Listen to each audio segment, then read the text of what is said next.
Hello beautiful souls, welcome to soul alignment made easy.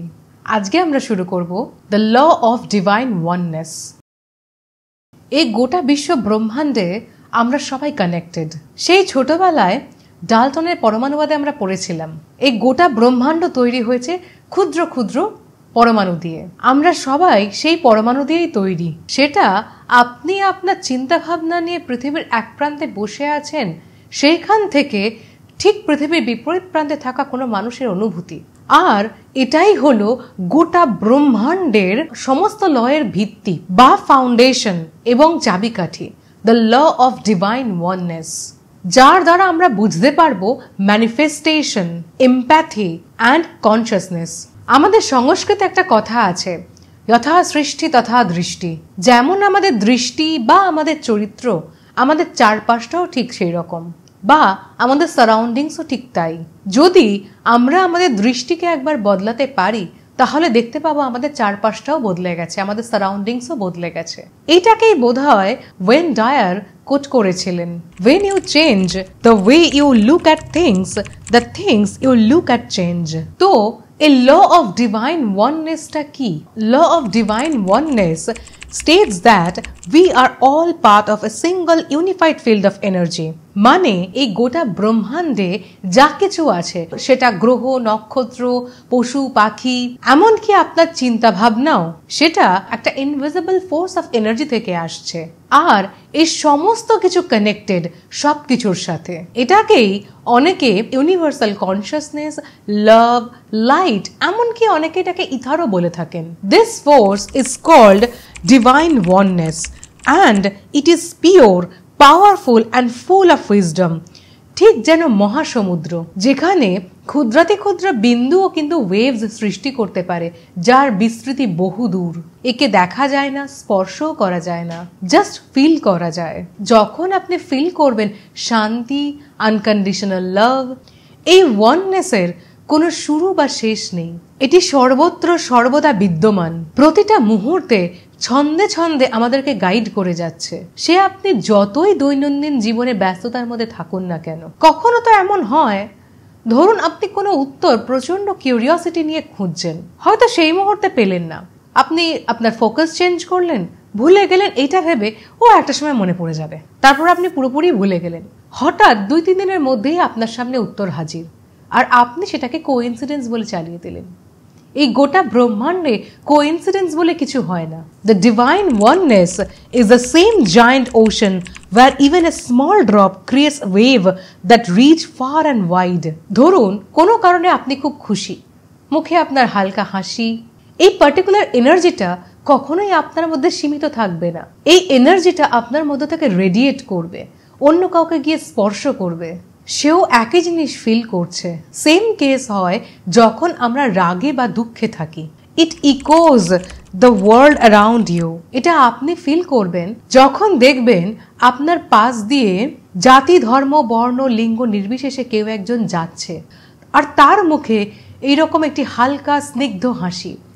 আপনি যত দুঃখেই থাকুন না কেন, যতই আপনার সেই সময় মন খারাপ থাকুক না কেন, তাকে দেখে আপনার মুখে হাসি আসবে, আসতে বাধ্য, কারণ সে তার হ্যাপিনেসকে রেডিয়েট করছে, আর সেটা আপনাকে এসে টাচ করছে। এইবার আসবে কাহানি মে টুইস্ট।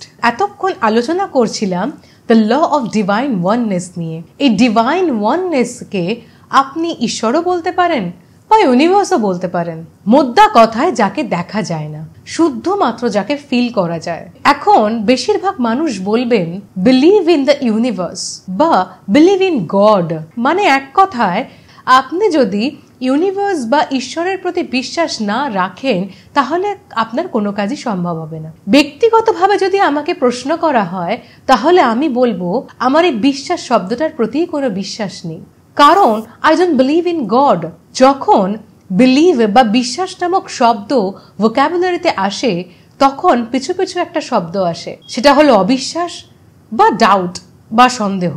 আই নো গড, ঈশ্বরকে আমি জানি। যদি আমি কাউকে কোনো জিনিস দিয়ে বলি, আমি কিন্তু ভাই তোমাকে এটা বিশ্বাস করে দিলাম, তুমি সাবধানে রেখো, তার মানে তার প্রতি কিন্তু আমার অবিশ্বাসও আছে, সে জিনিসটাকে ভেঙেও ফেলতে পারে।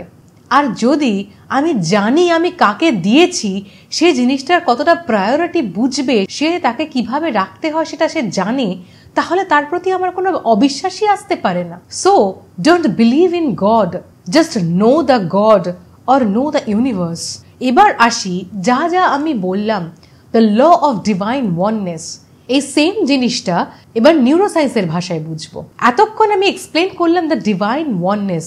যখন নিউরোসায়েন্সে আসবো, নিউরোসায়েন্সে তিনটে ওয়ার্ড আমি ব্যবহার করব। একটা হচ্ছে mirror neurons, second neuroplasticity, and third quantum entanglement. A mirror neurons are located in the area of premotor cortex and inferior parietal lobule. এর কাজ কি? It stimulates others' action, emotion and intentions in our own brain.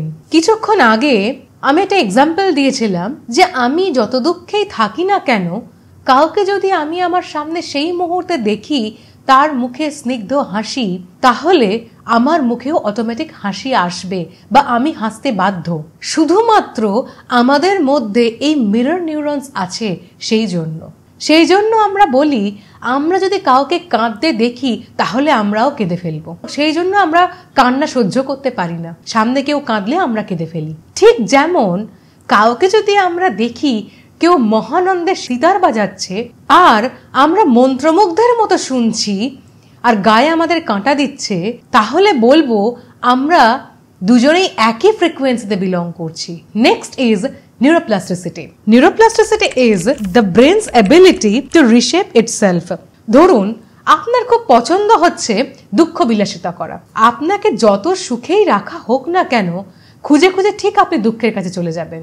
মানে আমাদের brain সব সময় একটা প্যাটার্নকে follow করে আর পছন্দ করে কন্টিনিউইটি। আর আপনি যদি চান আপনার ব্রেনের এই প্যাটার্নকে চেঞ্জ করতে, আপনার ব্রেনকে রিওয়ার করতে, প্রথম কিছুদিন, এই ধরুন 3 দিন প্রচন্ড কষ্টকর। যদি আপনি 21 দিন একটুখানি কষ্টটা সহ্য করতে পারেন, তাহলেই বাকিটা ইজি। ধরুন আপনি আপনার লাইফে কোনো স্কিল ডেভেলপ করতে চান, আপনি কি প্রথম দিন থেকেই একেবারে এক্সপার্টদের মতো কাজ করতে পারবেন? কখনোই না। প্রথম দিন আপনার মনে হবে আর পারছি না, হবে না আমার দ্বারা, আপনি ছেড়ে দেবেন। কিন্তু যদি আপনি প্রথম 3 থেকে 4 দিন একটু ধৈর্য ধরে কষ্ট করে চালিয়ে যেতে পারেন, তারপর আপনি কন্টিনিউ করেন 21 দিন, তারপর আপনি দেখবেন 22 দিন থেকে 30 দিনের মধ্যে আপনি একটু একটু করে এক্সপার্টদের মতো কাজ করতে পারছেন। ততদিনে আপনার ব্রেন ব্যাপারটাকে অ্যাডাপ্ট করে নেয়। So that is it for today. Next এপিসোডে আমরা এই নিউরোপ্লাস্টিসিটিকেই আরো ডিটেলে বুঝবো। Why you can't manifest episode 2 এ বলেছিলাম আমাদের মধ্যে একটা হাতি আছে, এই হাতিটাকে অ্যালাইন করতে নিউরোপ্লাস্টিসিটি কতটা দরকার সেইটা জানবো। আজকের এই the law of divine oneness জানার উদ্দেশ্য হলো আমাদের মধ্যে যে হাতিটা আছে তাকে অ্যালাইন করার জন্য এটা হলো প্রথম সিঁড়ি। যদি এই প্রথম সিঁড়িটাকে আমি স্কিপ করে দিই, তাহলে বাকিগুলোতে আমি কি করে উঠবো? এই এপিসোডের সাথে সরাসরি যুক্ত হলো এপিসোড 2 সেলফ লাভ, যেটা নিউরোপ্লাস্টিসিটির একটা extended part. Today I am signing off.